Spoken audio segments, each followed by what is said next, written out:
আসসালামু আলাইকুম দর্শক, আমন্ত্রণ জানাচ্ছি জাগো টিভির সংবাদে।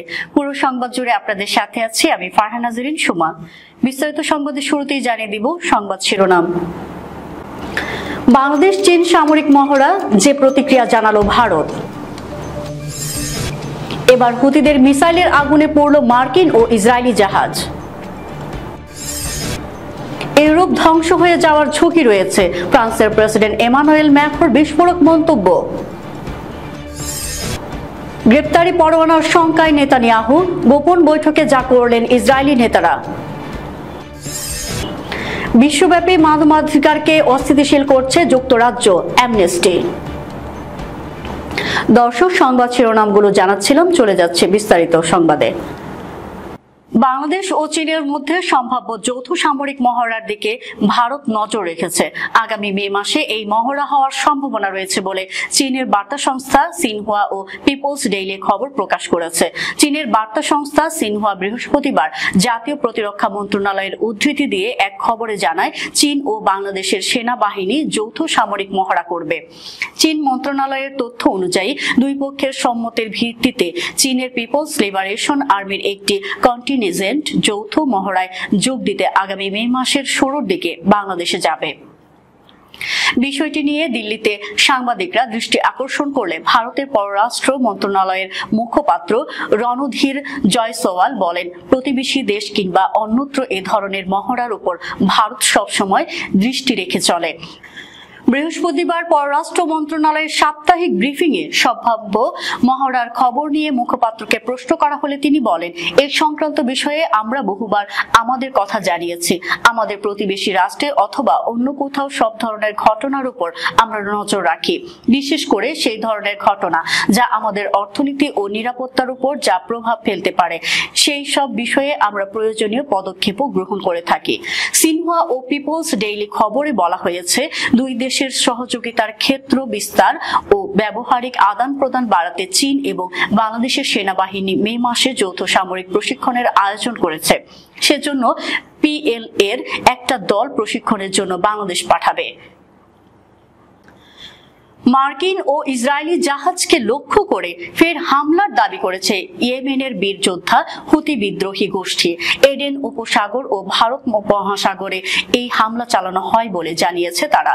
পার্স টুডে বলছে, এক বিবৃতিতে হুতির মুখপাত্র ইয়াহিয়া সারি হামলার তথ্য জানিয়ে বলেন, এডেন উপসাগরে যুক্তরাষ্ট্রের জাহাজ মেয়াররক্স ইয়র্কটাউন ও একটি মার্কিন ডেস্ট্রয়ার লক্ষ্য করে মিসাইল ছোড়া হয়েছে। এছাড়া ভারত মহাসাগরে ইসরায়েলি জাহাজ এমএসি ভেরাক্রুজে হামলা করা হয়েছে। এ দুটি অপারেশনে কাঙ্ক্ষিত লক্ষ্য অর্জন করতে সক্ষম হয়েছে বলেও জানান জেনারেল সারি। এদিকে আরব নিউজ জানিয়েছে, সমুদ্র নিরাপত্তা বিষয়ক ব্রিটিশ প্রতিষ্ঠান আমব্রে বলছে, এডেন বন্দরের দক্ষিণ পশ্চিমে হামলা হয়েছে। আর মার্কিন কর্তৃপক্ষ হামলার বিষয়টি নিশ্চিত করে জানিয়েছে, ইয়েমেনের উপকূলে মার্কিন নেতৃত্বাধীন জোট হুতিদের 4টি ড্রোন এবং একটি জাহাজ বিধ্বংসী ক্ষেপণাস্ত্র গুলি করে ভূপাতিত করেছে। তবে এ ঘটনায় কোনো আঘাত বা ক্ষয়ক্ষতির খবর পাওয়া যায়নি। গাজায় ইসরায়েলি হামলার বিরুদ্ধে ফিলিস্তিনিদের প্রতি সংহতি জানিয়ে গত বছরের নভেম্বরের মাঝামাঝি থেকে লোহিত সাগর ও আশপাশের এলাকায় চলাচলকৃত বাণিজ্যিক জাহাজে হামলা চালিয়ে যাচ্ছে ইয়েমেনের হুতি বিদ্রোহীরা। তবে লোহিত সাগরে বাণিজ্যিক জাহাজের চলাচল স্বাভাবিক রাখতে হুতিদের বিরুদ্ধে পাল্টা হামলা চালাচ্ছে যুক্তরাষ্ট্র ও যুক্তরাজ্য। ইউরোপ ধ্বংস হয়ে যাওয়ার আর ঝুঁকি হয়েছে। এ ঝুঁকি মোকাবেলায় প্রয়োজনীয় ব্যবস্থা ইউরোপের নেই, সতর্কবার্তা দিয়েছেন ফ্রান্সের প্রেসিডেন্ট এমানুয়েল ম্যাক্রো। বৃহস্পতিবার ওয়াল স্ট্রিট জার্নালের এক প্রতিবেদনে এ তথ্য জানানো হয়েছে। ম্যাক্রো বলেন, সামরিক, অর্থনৈতিক ও অন্যান্য চাপ ইউরোপের 27 দেশকে দুর্বল করে দিতে পারে। ইউরোপের বর্তমান প্রতিরক্ষা ব্যবস্থার ভিত্তিতে প্যারিসের সোরবন বিশ্ববিদ্যালয়ে এক বক্তৃতায় তিনি এই মন্তব্য করেন। ইউরোপের প্রতিরক্ষা ব্যবস্থায় জোরদারের আহ্বান জানিয়ে তিনি বলেন, এই মহাদেশের মার্কিনীদের অধীন হওয়া উচিত হবে না। এ সময় তিনি বিশ্বে ইউরোপীয় ইউনিয়নের দৃঢ় অবস্থানের রূপরেখা প্রদান করেন। ফ্রান্সের প্রেসিডেন্ট ইউরোপের সাইবার নিরাপত্তা বৃদ্ধি, ব্রেক্সিটের পর ব্রিটেনের সঙ্গে ঘনিষ্ঠ প্রতিরক্ষা ব্যবস্থা এবং উচ্চপদস্থ সামরিক কর্মীদের সামরিক প্রশিক্ষণের জন্য ইউরোপীয় একাডেমি গঠনের আহ্বান জানান। তিনি বলেন, ইউক্রেন যুদ্ধে রাশিয়াকে কোনোভাবে সফল হতে দেওয়া যাবে না। ম্যাখো বলেন, প্রতিরক্ষা শিল্প স্থাপন করতে হবে। এছাড়া কোন প্রতিরক্ষা ব্যবস্থায় কাজে দেবে না। কয়েক দশক ধরে এ খাতে বিনিয়োগ কম হচ্ছে উল্লেখ করে তিনি বলেন, সামরিক সরঞ্জাম কেনার ক্ষেত্রে প্রাধান্য দেওয়া উচিত। ম্যাখো আরো বলেন, অধিক পরিমাণে প্রতিরক্ষা সরঞ্জাম তৈরি করতে হবে, এটি দ্রুত করতে হবে আর ইউরোপীয়দের জন্য এসব প্রস্তুত করতে হবে। ইউরোপকে দেখাতে হবে যে তারা যুক্তরাষ্ট্রের অধীনে নয়। বর্তমানে মার্কিন সামরিক ছত্রছায়ার কোনো বিশ্বাসযোগ্য বিকল্প নেই বলে অনেক ইউরোপীয় ইউনিয়ন কর্মকর্তা মনে করেন। 1948 সালে ইসরায়েল রাষ্ট্র সৃষ্টি হওয়ার পর গাজায় ইসরায়েলিদের সঙ্গে ফিলিস্তিনিদের চলতি যুদ্ধ সবচেয়ে দীর্ঘস্থায়ী সংঘাতের রূপ নিয়েছে। 34,000-এরও বেশি ফিলিস্তিনের রক্তে ভিজে গেছে গাজার মাটি এবং ইসরায়েলি প্রশাসনের এই আগ্রাসন থামারও কোনো নজির নেই। এখন ইসরায়েলি প্রধানমন্ত্রী বেনিয়ামিন নেতানিয়াহুকে গণহত্যার অভিযোগে দায়ী করে তার বিরুদ্ধে পরোয়ানা জারি করা হবে কিনা তা নিয়ে খোদ ইসরায়েলের ভেতরেই গুঞ্জন শুরু হয়েছে। মধ্যপ্রাচ্য ভিত্তিক সংবাদের বিশ্লেষণী ওয়েবসাইট মিডল ইস্ট মনিটর দাবি করেছে, নেতানিয়াহুর বিরুদ্ধে পরোয়ানা জারি হলে সম্ভাব্য করণীয় কি হবে তা নিয়ে গত বুধবার দেশটির জাতীয় নিরাপত্তা পরিষদে আলোচনা হয়েছে। ইসরায়েলের নেতৃত্বের বিরুদ্ধে গণহত্যার অভিযোগ নিয়ে আন্তর্জাতিক অপরাধ আদালতের তরফ থেকে ফিলিস্তিনে গণহত্যার অভিযোগ খতিয়ে দেখতে আসেন আদালতের প্রধান কৌঁসুলি করিম খান। এবার ইসরায়েলি নেতৃত্ব গণহত্যার অভিযোগে পরোয়ানার মুখে পড়তে পারেন বলে গুঞ্জন উঠেছে। দ্য হেগ শহর ভিত্তিক জাতিসংঘের আন্তর্জাতিক বিচার আদালতেও গণহত্যার মামলা নিয়ে চাপের মুখে ইসরায়েল।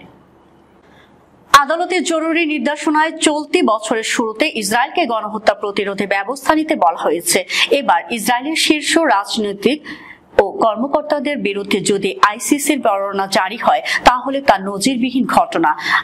আইসিজেতে সাধারণ কোনো দেশের বিরুদ্ধে অভিযোগ আনা হয় আর আইসি সরাসরিভাবে গণহত্যা, মানবতা বিরোধী অপরাধ সহ নানা অপরাধে বিশ্বের যে কোনো দেশের মানুষকে আইনের আওতায় আনতে পারে। পুতিনের আগে সুদানের সাবেক স্বৈরশাসক ওমর আল বশিরের বিরুদ্ধে গ্রেপ্তারি পরোয়ানা জারি করেন আইসিসি। যুক্তরাজ্য ইচ্ছাকৃতভাবে বিশ্বব্যাপী মানবাধিকার পরিস্থিতিকে অস্থিতিশীল করে তুলছে বলে দাবি করেছে মানবাধিকার বিষয়ক আন্তর্জাতিক সংস্থা অ্যামনেস্টি ইন্টারন্যাশনাল। সংস্থাটির বার্ষিক বৈশ্বিক প্রতিবেদনে এমনটি দাবি করা হয়েছে।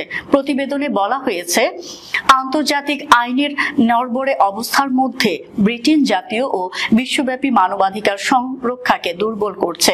খবর গার্ডিয়ানের।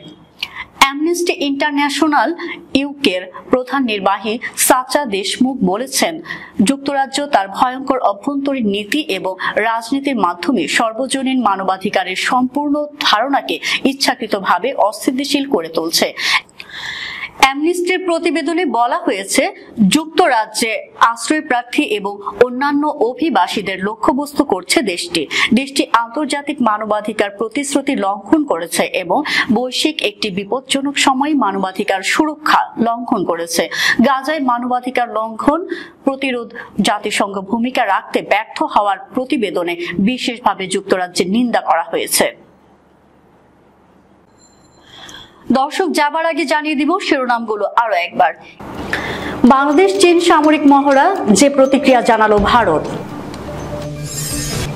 এবার হুতিদের মিসাইলের আগুনে পড়ল মার্কিন ও ইসরায়েলি জাহাজ।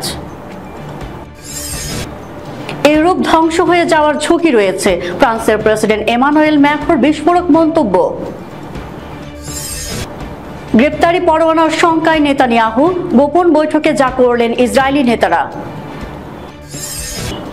বিশ্বব্যাপী মানবাধিকারকে অস্থিতিশীল করছে যুক্তরাজ্য, অ্যামনেস্টি। এই ছিল এখনকার মতো। আমাদের পরবর্তী সংবাদ দেখার আমন্ত্রণ জানিয়ে শেষ করছি। ধন্যবাদ।